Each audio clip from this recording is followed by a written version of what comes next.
প্রিয় বন্ধুরা, আসসালামু আলাইকুম। সবাই কেমন আছেন? আশা করি ভালো আছেন। আমরাও ভালো আছি।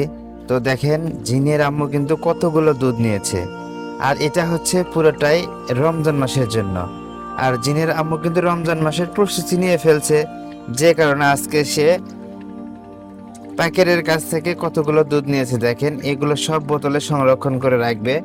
আসলে আমাদের এদিকে রমজান মাসের দুধ অনেক দাম, তো অনেক সময় পাওয়া যায় না, যে জন্য আমরা আগে থেকে কিনে রাখলাম, নাকি কও? হ্যাঁ, রোজার মধ্যে পাওয়া যায় না, ওই জন্য আগে থেকে বলে থোয়া লাগে। হ্যাঁ, রোজার তারপরেও মধ্যে দুধের দামটা একটু বেশি হয়ে যায়। বেশি হয়ে যায়। আর দুধ না হলে কিন্তু রমজান মাসে তেমন তৃপ্তি পাওয়া যায় না। আর বাজারে তো খাঁটি দুধ পাওয়া যায় না, বাড়ির হ্যাঁ, উপরে তো আর খাঁটি আমরা দুধ এটা পাওয়া বাড়ির যায়। উপর থেকে নিয়েছি। আর রমজান মাসে আমার ছেলে মেয়েগুলো জিনিয়া খুব দুধ পছন্দ করে, একটু দুধ হলে ভালো হয়। সাইদ বাবুরও হ্যাঁ, পছন্দ। এক প্লেট ভাত একটু বেশি খাওয়া যায়। আর গত বছর কিন্তু আমরা খুব কষ্ট করেছিলাম রোজার মধ্যে, পুরো রোজাটা আমরা দুধ ছাড়াই কাটিয়ে দিয়েছি গত কে গো? বছর। হ্যাঁ 5 কেজি দিছে, আরো 3 কেজি নিব বলছি। হ্যাঁ, সমস্যা নেই। এবার তোমার রমজান মাসের জন্য নিয়ে রাখো, বুঝছো? রমজান মাসে তো পাওয়া যায় না। হ্যাঁ, যতগুলো লাগে আমি বলে রাখছি, নিয়ে নিও তুমি। আচ্ছা। আর এগুলো সবগুলো দেখেন কতগুলো বোতল ধুয়ে রাখছে, ছোট বড় বোতল যত আছে সবগুলো বোতলে তুলে রাখবে।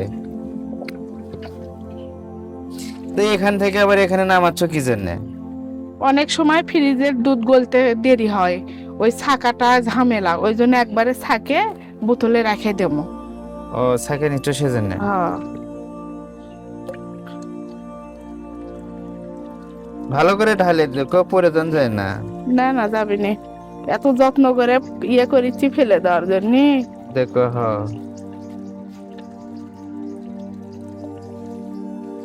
আর এদিকে গাইস, দুধগুলো ছেঁকে নেওয়া হয়ে গেছে। এখন জিনির আম্মু এগুলো সব বোতলে ভরতিছে। বোতলে ভরে থই। হ্যাঁ, এগুলো বোতলে ভরে ফ্রিজে রেখে দিলে পুরো কয়েকদিন ধরে খাওয়া যাবে। তো এখনো যারা রমজান মাসের প্রস্তুতি নেননি, তারা অতি দ্রুত রমজান মাসের জন্য প্রস্তুতি নিয়ে ফেলেন। কি কারণে, আর কয়েকদিনের মধ্যেই রমজান শুরু হয়ে যাবে। তো আমাদের জন্য খুব একটা বরকতময় মাস চলে আসছে। অনেক যেই মাসের জন্য আমরা একটি বছর অপেক্ষা করি, এই রমজান মাসটা অনেকের আল্লাহ দিলে, ভাগ্যে হয়, হ্যাঁ, অনেকের অনেকের ভাগ্যে ভাগ্যে হয় না। হয় না। তো আমরা যেনারা এই রমজান মাসটা পেয়ে যাচ্ছি, তেনারা অবশ্যই আল্লাহর কাছে শুকরিয়া আদায় করব। আমরা যেন পুরো রমজান মাসটা ঠিক মতো রোজা রাখতে পারি, নামাজ আদায় করতে পারি।